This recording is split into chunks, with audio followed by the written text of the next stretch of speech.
This is part 5 of our Biostats review series, Measures of Central Tendency. I'm Mike with Strudel Medicine, and make sure to like and subscribe if you haven't already. To start off with, let's talk about the normal distribution curve. As you know, the normal distribution curve looks like a bell curve shape with the most common number of n at the center. At the center of your normal distribution curve, you'll have your mean, median, and mode, which will all be the exact same value for a perfect normal distribution. It's really high yield to know that from this normal distribution, you need to know that 68% of all values will fall within one standard deviation, which we see shaded in black. 95% of all individuals of the population will fall within two standard deviations, which we have shaded in red.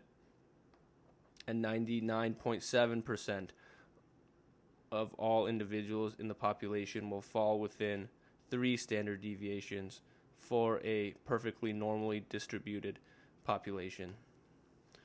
Talking about our measures of central tendency, we have the mean, which is your average. You have your median, which is not as affected by outliers as your mean. Remember that the median is essentially the middle value. And then your mode. The mode is not as effective as outliers, but also not quite as useful as the mean or the median. For example, here we have a sample of the USMLE Step 2 score frequencies, which approaches a normal distribution. Some important values to know in measures of central tendency include positive skew, in which case the mean is greater than the median because there is a tail here that's on the positive end that is dragging the mean to be higher than the median. On the flip side, you have negative skew, in which the mean is less than the median because your left side is longer. For most exams, and I'm sure at this point you've taken many exams, you will have a negative skew in which the mean is less than the median because usually your averages are in the 80 to 90%. So you'll have more negative values because you can't have values greater than 100. Next, let's talk about the confidence interval. The confidence interval contains a range within a certain percent that we set that the true mean is expected to fall. Typically, we set this confidence interval around 95%. And a z-score of 95%, which is, again, if you remember, two standard deviations from the mean, is 1.96. And that's high yield to know because sometimes you'll be asked to calculate the confidence interval, and you'll need to know that the z-score of two standard deviations, or 95%, is 1.96. The confidence interval is affected by sample size and the difference in effect. The main high yield one you need to know is that sample size will dictate how narrow a confidence interval will be. To understand this better, let's go back and think about what the confidence interval is. When you're doing a study, let's say you have a population and you want to assess what the true mean of a particular study or particular disease of interest is. So you take a representative sample from the population. Now the sample will give you a mean or a set of values that you use to determine what the true set of values is from the population. However, you'll never truly get the exact mean of the population because you're only pulling a smaller sample size from the population. However, as the sample size increases, you get closer to approximating the actual value of the population, so your confidence interval will become more narrow. Now, it's really important to know that a confidence interval is statistically significant for relative risk or odds ratio when it excludes 1, because a relative risk of 1 or an odds ratio of 1 would mean that both groups are the same, whether or not there's exposure or not, or if the person had the case and was exposed or did not have the case and was exposed. If relative risk or the odds ratio is 1, then it's not statistically significant. On the other hand, the confidence interval is statistically significant for the difference between two different groups, such as in a t-test when it excludes 0. So again, here is an example of the normal distribution, and you see that within 2 standard deviations, your z-score will be 2, which is a multiplier of 1.96. Here's another equation of how to calculate the confidence interval, and the confidence interval calculation will be the mean, or the sample mean, because we're not getting the population mean, plus or minus our z-score, which usually is 1.96 if we're using a confidence interval of 96%, or 95%, times the sample standard deviation divided by the square root of the sample size. Now, sometimes examiners will give you the graph of the confidence interval instead of the values themselves. So you want to know that if the error bars, which represent the standard deviation, are 0 for for the difference between two groups, such as in a t-test, or if it hits 1 or includes 1 for relative risk or odds ratio, then the study is not statistically significant. However, if the study excludes those values, then it would be statistically significant. So here you can see that the confidence bar does not include the value of significance with the effect, so it would be statistically significant. Now let's start with some questions. Question 1. A researcher is analyzing annual incomes of employees at a hospital.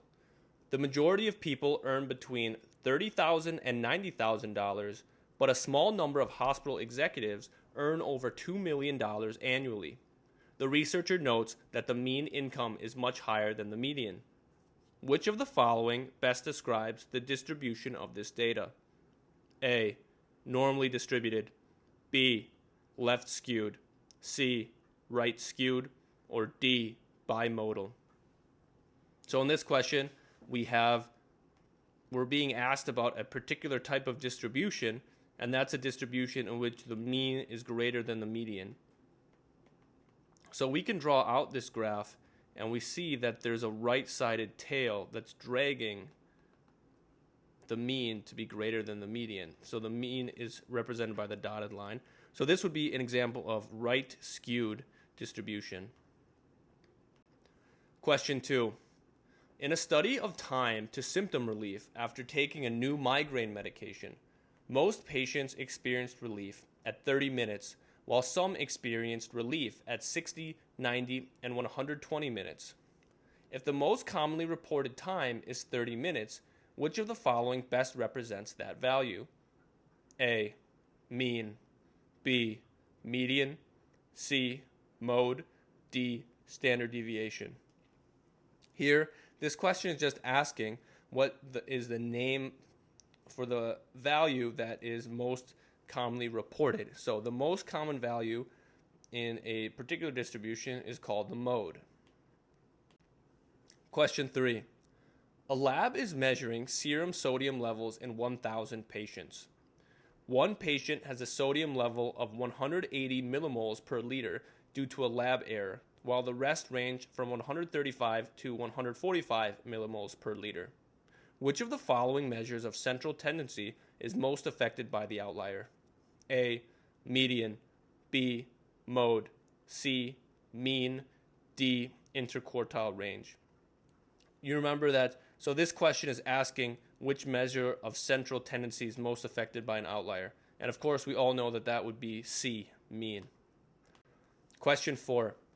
A clinical trial comparing drug A to placebo finds a relative risk of 0.75 with a 95% confidence interval of 0.55 to 0.98. Which of the following is the most appropriate interpretation? A.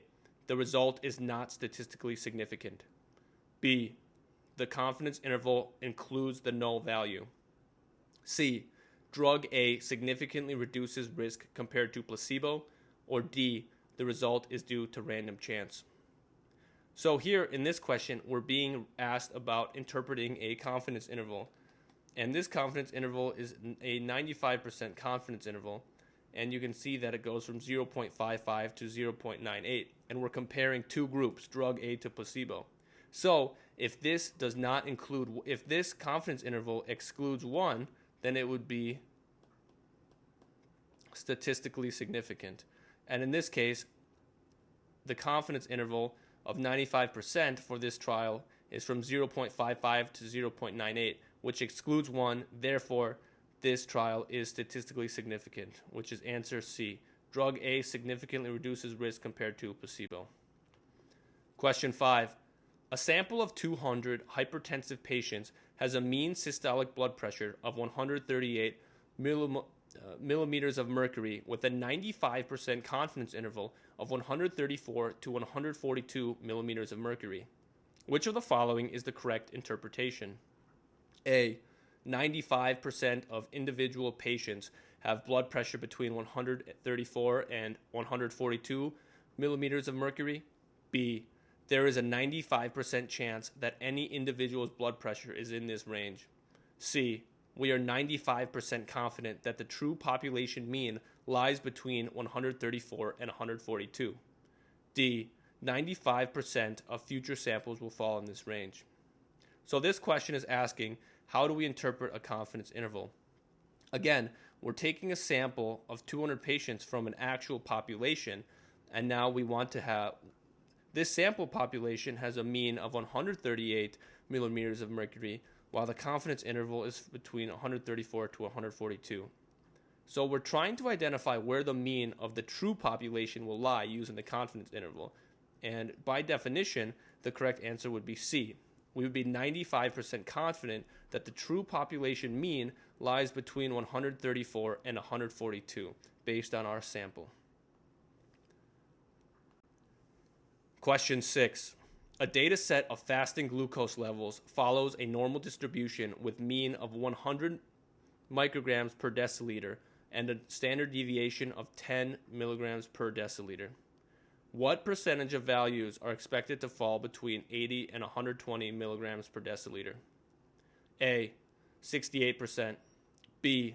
95%, C. 99.7%, or D. 50%. So here, we're again being asked to interpret a normal distribution. In this case, the standard deviation is 10 and the mean is 100. And the confidence interval is 80 to 120. So we know that we are 2 standard deviations away from the mean because we are going from 80 to 120. And what percent of values would lie between 2 standard deviations? That would be 95%, which is B. Question 7. In a study of heart rates in healthy adults, the data is normally distributed with a mean of 72 beats per minute and a standard deviation of 8 beats per minute. What percentage of the population would be expected to have a heart rate between 64 and 80 beats per minute? A. 34%, B. 68%, C. 95%, or D. 99.7%. This is very similar to the previous question in which we're interpreting a normal distribution. Let me redraw that. In which case we have a mean of 72 beats per minute and a standard deviation of 8. So in this case, one standard deviation would be from 64 to 80, and that would be one standard deviation. And what percent of values fall within one standard deviation of the mean? That's right, that would be 68%. Question 8. A drug trial finds a mean reduction in LDL cholesterol of 20 milligrams per deciliter with a 95% confidence interval of 2 to 38 milligrams per deciliter. The physician notes that although statistically significant, the result may not be clinically meaningful for all patients. What does the wide confidence interval suggest? A. Small sample size or high variability. B. Lack of statistical significance. C. Data is likely normally distributed. or D, mean and median are equal. So in this case, remember that with confidence interval that has a high variability, it means that you likely have a small sample size. So the correct answer is A, small sample size or high variability. Because a high confidence interval will indicate less precision or variability due to fewer data points. Question 9. In a study comparing a new antihypertensive drug to an existing one, the mean difference in blood pressure reduction is 3 millimeters of mercury with a 95% confidence interval of -2 to 8 millimeters of mercury. Which of the following conclusions is most accurate? A. The new drug demonstrates improved efficacy. B. The result is statistically significant. C. The result fails to show a statistically significant difference. Or D. There is a significant increase in blood pressure with the new drug. So in this study, we're being asked to interpret a confidence interval. And you can see that the confidence interval is from -2 to 8, which includes 0. So that means that the difference is not statistically significant. So that would be C. The study fails to show a statistically significant difference. Well, that was the last slide, so thank you all for watching and stay tuned for the next one. Peace.